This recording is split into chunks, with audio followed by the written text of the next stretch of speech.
I remember the exact moment it happened. I was sitting in that gray cubicle with the flickering fluorescent light overhead, the one I had asked maintenance to fix 6 times, the one that buzzed just enough to keep you on edge, but never loud enough to justify a complaint. That was where I sat for 8 years. Same desk, same chair, same smile plastered on my face, pretending I wasn't waiting for something I knew deep down was never going to come. Then came the email. Subject line, "Let's chat." From Dan Miller, VP of Operations. Time, 3:14 p.m. My heart knew before my brain even finished reading it. Promotion season. The end of Q2. The 7th June in a row that I'd thrown everything I had into proving myself. I walked into his office exactly 2 minutes early. Not too eager, not too casual. I wore the navy blazer I saved for important conversations, the one that still smelled faintly of dry cleaner starch. Dan was scrolling on his phone when I walked in. He didn't look up right away, like I was interrupting something more valuable than my future. Then he smiled. Not a warm smile. Not a human smile. One of those, "I hope you don't make this awkward" smiles. "Linda," he said, gesturing to the seat in front of his desk. "Thanks for coming in." I already knew. But I still held on to the tiniest thread of hope. Hope is stubborn like that. It sticks around even after your dignity has left the room. Dan folded his hands. "So, we've completed our internal reviews, and while your performance has been really solid, the leadership team has decided to go in a slightly different direction this cycle." I blinked. "Again?" He leaned back, sighed like this was hard for him. "You're doing great work, Linda. I mean that. Keep trying. Maybe next time." Maybe next time. That was the 13th time Dan, or someone above him, had said some version of those words to me. 13 times I had watched someone else get promoted. 13 times I had smiled and said, "I understand," even when I didn't. I nodded like I had a choice. "Thanks for the feedback," I managed to say. What I didn't say was that I had trained 4 of the people who now had titles above mine. That I had carried entire project teams when their leaders disappeared. That I hadn't taken a real vacation in almost 3 years. I walked back to my desk like I wasn't falling apart inside. That night, I sat in my car in the company parking lot, staring at the dashboard for over an hour. It was raining, of course. It always rains when your heart's breaking and no one's around to notice. I didn't cry. I didn't scream. I just sat there until my fingers stopped shaking. Then I called my younger brother, Marcus. He's an ER nurse, used to seeing pain up close. I told him everything. About the promotion. About Dan. About the way I felt like I was disappearing. He listened without interrupting. Then he said something I didn't expect. "You know what your problem is, Lynn?" I laughed bitterly. "Enlighten me." "You keep showing loyalty to people who wouldn't notice if you dropped dead at your desk. It's like you're trying to win a game where they've hidden the finish line." I didn't say anything. 13 times? He said again, softly. "Come on." That night, something shifted in me. Something permanent. I didn't decide to burn the place down. I didn't decide to sabotage anyone. That's not who I am. But I did decide something else. I would never let these people decide my value again. Not Dan. Not the company. Not the leadership team who only remembered my name when they needed something fixed. That was the night I began what I called the quiet exit. Not quitting. Not yet. But beginning the 6-month clock to build my way out instead of begging to be let in. The Monday after rejection, number 13, I walked into the office like nothing had changed. Same blazer, same coffee mug. Same half smile as I passed Dan's door and nodded like we were still pretending to be cordial. But everything inside me had shifted, because this time I wasn't hoping to be seen. I was watching them instead. People think revenge is loud, but the most dangerous kind is the kind you never see coming. Mine started with a spreadsheet. I called it my quiet exit tracker. Simple, private, password protected. It had 4 tabs. Tab 1, assets. Everything I had ever built for the company. Templates, process guides, client retention strategies. All the things they took for granted. Tab 2, relationships. Not just internal teams, but clients. Names, contact info, decision makers who liked me, who trusted me, who called me instead of Dan when things got messy. Tab 3, gaps. All the systems I had quietly patched up over the years, data integrity issues, vendor mishandlings, supply chain hiccups. The places where I was the fix, but no one ever credited me for it. And tab 4, leverage. This one took weeks to build. It was a map of how many systems ran because I made them run. Not because they were well designed, but because I was there, holding the seams together. This wasn't about being petty. It was about being prepared. I gave myself 6 months. That's how long I would keep playing the part. 6 months to quietly build my next chapter while Dan and company, had no idea what was coming. The first month was all about control. I stopped volunteering for every fire drill Dan's favorites created. I smiled, I nodded, I delivered. Without overextending, I began to document every major piece of work I did, but not in their systems. In mine, every solution, every workaround, every client concern I solved. Meanwhile, I updated my portfolio. Not a resume, a portfolio. A record of everything I'd done over the past 8 years that actually mattered. I wasn't applying for another job. I was preparing to build something of my own. I started going for lunch walks. No one noticed. They just assumed I was on client calls. During those walks, I talked to people. Old colleagues who had left the company. Clients who had switched providers. People in the industry who had always told me, "You should be doing this on your own." I never said I was planning anything. I just listened, took notes, collected names. By the end of month 2, I had a network. Not huge, but strong. Quiet conversations over coffee. DMs on LinkedIn. A few lunches where people leaned in and said, "If you ever do go out on your own, let me know." Meanwhile, back at the office, Dan had already forgotten our last conversation. He passed me in the hallway one morning and actually said, "Don't give up, Linda. You've got grit." I just smiled. That same afternoon, he promoted Jason, the guy who took credit for one of my reports 3 months earlier. Number 14. I thought maybe I'd feel something, but I didn't. I just opened my tracker and added one more name to tab 4. People who were rewarded for my work. It was around this time I realized something strange. I was sleeping better. I wasn't obsessing over the next promotion cycle. I wasn't anxiously refreshing my inbox.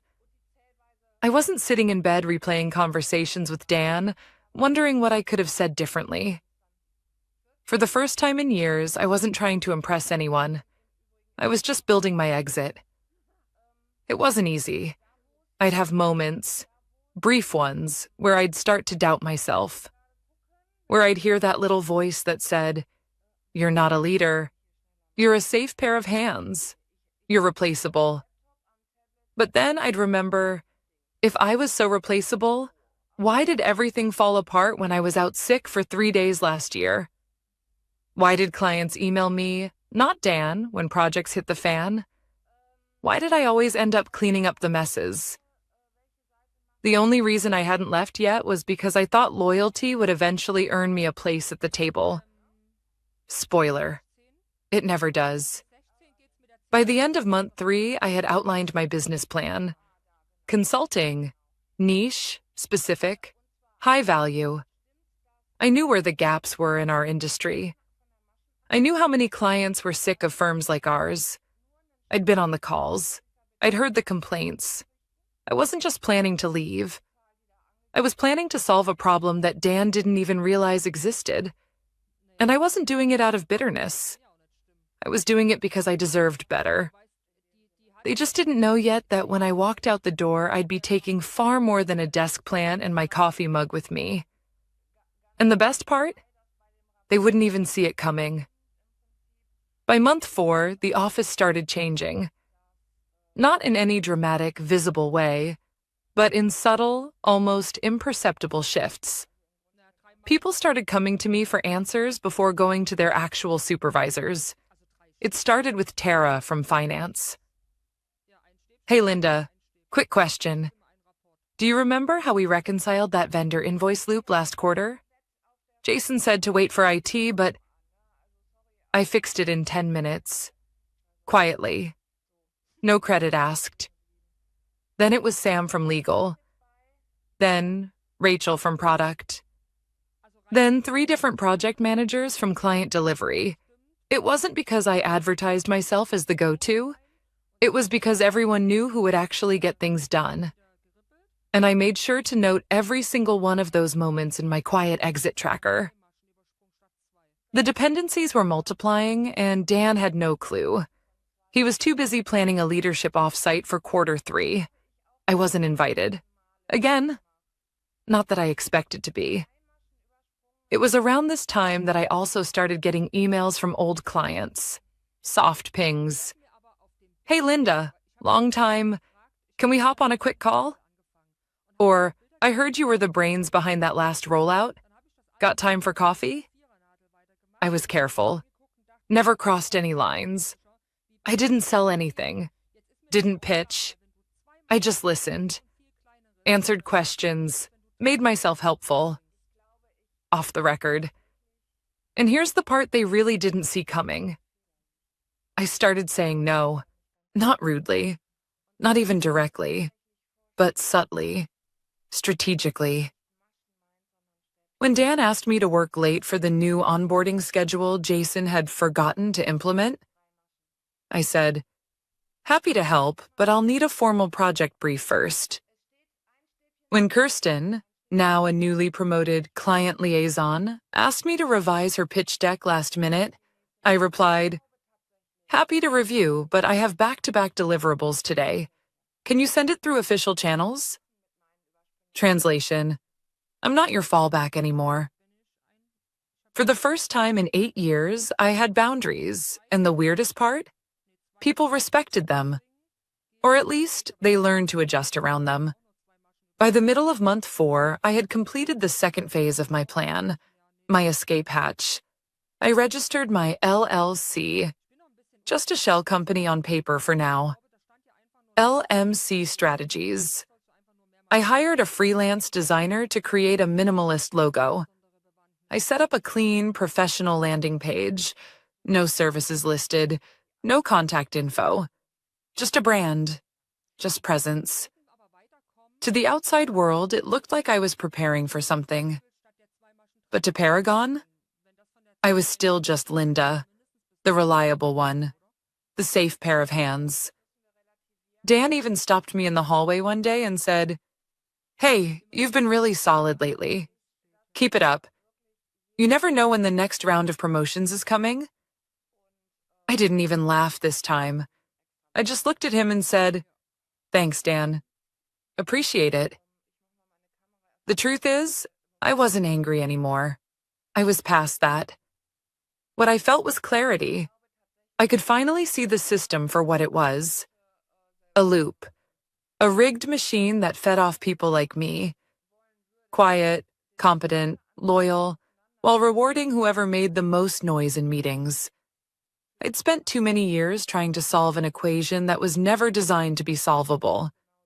But now, I had leverage, real leverage, and I hadn't even used it yet. Not once. I hadn't threatened to leave. I hadn't hinted at dissatisfaction.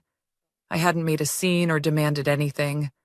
I had simply become essential and documented every thread that ran through me. Meanwhile, back at the office, the cracks were starting to show.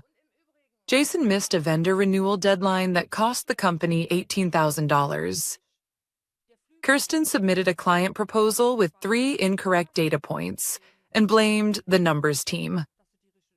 A new junior hire had accidentally wiped a shared database because no one had bothered to onboard her properly. Dan's solution? Another meeting.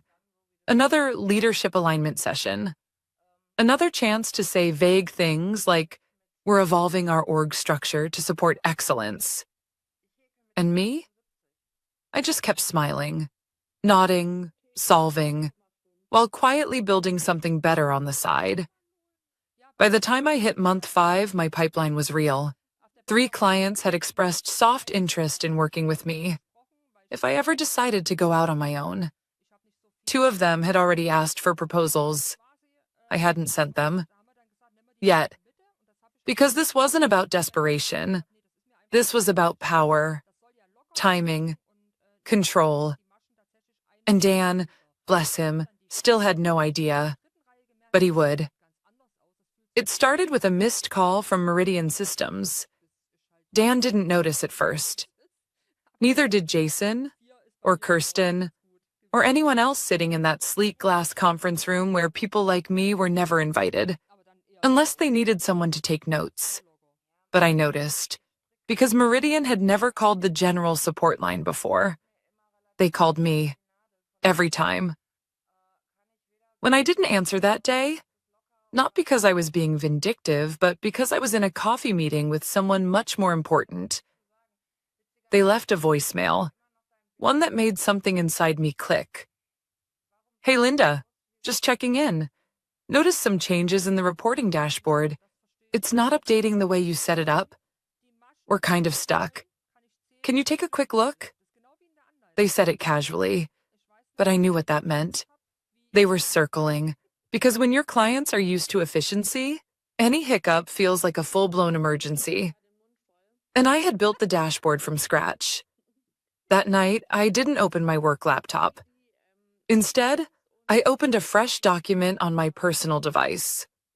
Client Transfer Protocol, a step-by-step breakdown of how I would onboard clients from my old life into my new one. Cleanly, ethically, and with airtight boundaries. Still, I wasn't ready to move. Not yet. Because the real impact of absence doesn't come the first time someone can't reach you. It comes the 3rd time, the 4th. The moment when they start wondering if you're gone for good. That moment came 2 weeks later. Heelbridge Technologies had a rollout planned for a Friday. I'd built their entire automation plan. Dan had assigned Jason to shadow me on the account, but Jason had never once joined a single call. Thursday afternoon, I handed over the final handoff notes like I always did. Jason nodded blankly, clearly planning to wing it. Friday morning at 9:12 a.m., my personal phone buzzed. Heelbridge CEO, not a project manager, not an assistant. The CEO. I didn't answer. A few minutes later, an email. Subject: urgent. "Hi, Linda. Not sure if you're on this project anymore, but things are breaking left and right. Jason says you were the architect. Can you please help?" I stared at the screen. I felt nothing. No panic, no guilt, no desperate need to jump in and save them like I always had. Just confirmation. It had started. The very structure they said I wasn't senior enough to be a part of was quietly falling without me. Later that day, Dan messaged me on Slack. "Hey, quick cue. You around to jump on a call, Ari? Heelbridge? Having some snags. Shouldn't take long." Snags, right. I didn't respond. Instead, I went back to the tracker. I added 2 columns: calls missed and escalation level. By the end of the week, 9 missed calls from internal teams, 6 emails from clients, 3 Slack messages from Dan, 1 executive escalation directly from Heelbridge. And I still said nothing. I was still employed, still showing up, still smiling during Monday meetings, but I was done saving people who didn't know what they had until it was gone. That Friday, I submitted my resignation letter. No theatrics, no dramatic speech, just a clean, formal email. Dear Dan, after much consideration, I've decided to resign from my position at Paragon, effective 2 weeks from today. I'm grateful for the opportunities I've had here. Best, Linda. It took 14 minutes for Dan to call me. I didn't answer. 20 minutes after that, I got the second call. From HR. Still no response. Then came the email from Dan. Linda, can we please talk? Let's not make this harder than it needs to be. We can revisit your promotion track. Let's discuss options. Options? Like I hadn't waited for 13 rounds of options. I didn't reply. Because I already had my options. 3 clients had quietly confirmed their willingness to follow me, each one more fed up with Paragon than the last. And the best part? I had never signed a non-compete. Dan had forgotten, or assumed, but I hadn't. By Monday morning, word had spread. I walked in like any other day, sat at my desk, logged in, acted normal. Dan approached, face tight. We should talk. I looked up calmly. Sure, I have 30 minutes before my next meeting. He was already sweating. Dan shut the door behind him like we were about to have a friendly catch-up. But I could already see it. The cracks behind his customer service grin, the desperation he was trying to suppress. He sat across from me, leaned forward, elbows on knees, like he was trying to be real with me for the first time in 8 years. Linda, he started. Look, I know you're upset. I tilted my head. Upset? He blinked. I mean, about the timing, the promotion situation. I get it. He didn't get it, not even close. I just want to understand, he said. Why now? I almost laughed, but instead I took a deep breath and gave him what he'd never given me. Honesty. Because after 13 rejections, I finally realized you're not going to change, I said quietly, and I stopped waiting for you to notice what I've done here. Dan ran a hand through his thinning hair, exhaling. Look, we can fix this. You've been invaluable lately. The leadership team agrees. Let's revisit the promotion. I'm thinking senior consultant. We can fast-track it.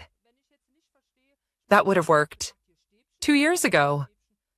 Now? It felt insulting. I'm not staying, I said. Dan's face changed like someone had flipped a switch. Panic just barely restrained under politeness. You need to understand, he said, voice tightening. We're in the middle of 3 major rollouts. You're the point of contact for Meridian and Heelbridge. You walk out now, things fall apart. I said nothing. He stared at me like I'd failed to follow the script, like I was supposed to feel guilty. Grateful for the opportunity to be burned out and ignored. We can make it worth your while, he said, his voice softer. 15% raise, senior title, bigger accounts. I met his gaze and said the one thing I'd been holding for years. Dan, you don't get to value me now that I'm walking away. And just like that, the conversation ended. Over the next few days, I watched the walls slowly buckle. The Monday after my resignation, Jason broke a key configuration file for Meridian's rollout. It delayed the project by 10 days and cost Paragon over $70,000 in penalty fees. Heelbridge sent in a formal complaint. Your team is unresponsive, disorganized, and unprepared. Internal systems started glitching. No one could figure out the custom data sync I had manually patched 2 years ago, because no one had ever asked how I'd done it. They just assumed I'd always be around to fix it. Dan started emailing me daily. Can you hop on for just 10 minutes? Where did you save the Heelbridge notes? Clients are asking for you by name. Please advise. Each email was more frantic than the last. By the end of my first week of notice, I had 48 missed calls. I counted them. Dan, human resources, client liaisons, even Kirsten. They were unraveling. Quietly, messily, completely. And me? I was calm, focused. My onboarding process for my new business was almost complete. My new website went live on Thursday. That same day, I received 2 formal inquiries from the clients who had been just curious before. Now they were ready. Paragon didn't even know how deep the shift was yet, but they were about to find out. On day 9 of my notice, I received a meeting invite from Vernon, the company's CEO. Subject: let's talk. Dan was already seated when I entered Vernon's office, looking like he hadn't slept in days. Vernon stood to shake my hand, overly formal. Linda, thank you for coming. I nodded, said nothing. We've been reviewing recent developments, he said. Client feedback, team performance. Frankly, it's been illuminating. Translation: we had no idea how much of this place depended on you until it started breaking. We'd like to make you an offer, he continued. Senior manager, 25% raise, flexible hours, immediate promotion. Dan smiled like this was generous, like I should leap at the chance. I didn't move. Linda, Vernon said, what would it take to keep you here? I met his eyes. Nothing. Silence. Just the hum of the air vent and the ticking of the wall clock. I've already moved on, I said. You just didn't notice. They didn't argue after that, because they knew. They finally knew. When I left the building that evening, I passed Dan in the hallway. He looked up, searching my face for anything. Regret, hesitation, one last shred of uncertainty. I smiled. Good luck. And I meant it, because what was coming next? They weren't ready. The day after I walked out of Paragon for the last time, I sat at my new desk. Not in a cubicle. Not under flickering lights. Not in a building with motivational posters no one believed in. My desk, in my home office. With natural light, actual silence, and a nameplate that finally said what I had always been. Linda Cooper, founder and principal consultant, LMC Strategies. No fanfare. No party. Just peace. And a quiet kind of power that settled into my bones. By noon that day, I had 3 signed contracts sitting in my inbox. Meridian, Heelbridge, and a third I hadn't expected. Allensworth Diagnostics, a company I'd only spoken to once, but who had heard good things. I didn't poach them. I didn't chase. They came to me. They came because they saw something Paragon never had. Someone who solved problems. Someone who listened. Someone who delivered, without asking to be applauded every 5 minutes. Within 3 weeks, I had 5 clients and more revenue than I'd ever made in a quarter at Paragon. Dan, meanwhile, was in damage control mode. I know this because Tara, one of the few people I still spoke to, texted me. They're falling apart without you. Vernon called an all-hands to restructure accountability. Translation: he's panicking. 2 days later, I got a call from a number I didn't recognize. I let it go to voicemail. It was Dan. Linda, listen. I know things didn't end how they should have, but I'd really like to connect. We've had some challenges. I think we should talk. Maybe see if there is any path forward. I didn't call back. Not out of spite, but because I wasn't interested in going backward. That same week, I hired my first contractor, a systems analyst named Priya. Smart, sharp, overlooked at her last job by, as she put it, a manager who loved golf more than work. She reminded me of someone. By month 3, I had a full client roster, a legal retainer, and 2 more contractors onboarding. Paragon, meanwhile, had downsized 2 departments. Then came the call. Blocked number. I almost didn't answer, but something in me said I should.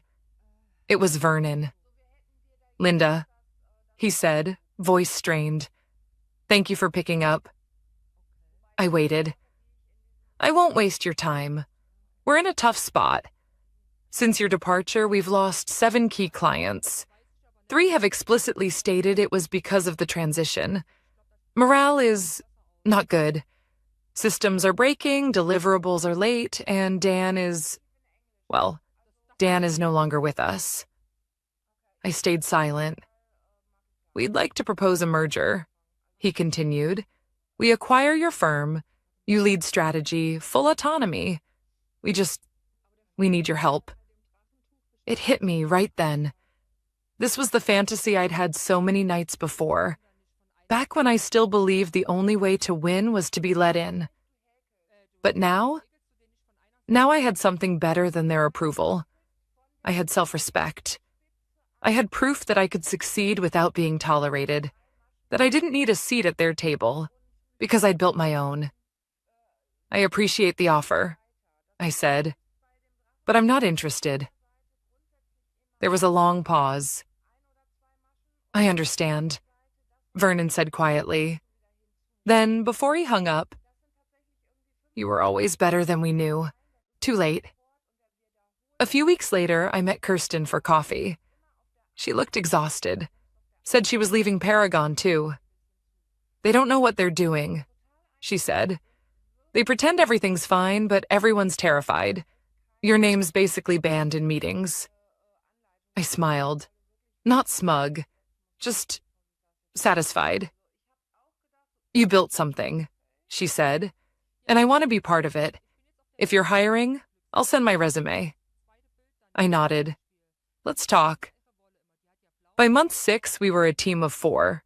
Our clients respected us. Our work mattered, and no one had to fight to be seen. Sometimes I still think about that cheap office chair with the stain, about the flickering lights, about the 13 times I was told to wait my turn. And then I look around at what I've built. No corner cutting, no approval seeking, just clarity, purpose, and a quiet, steady kind of freedom. Because the truth is, the best revenge isn't making them suffer. It's watching them realize they never mattered as much as they thought they did. It's knowing that after 13 rejections, I was never really rejected. I was being redirected to something that was mine, to a version of me who doesn't wait to be chosen.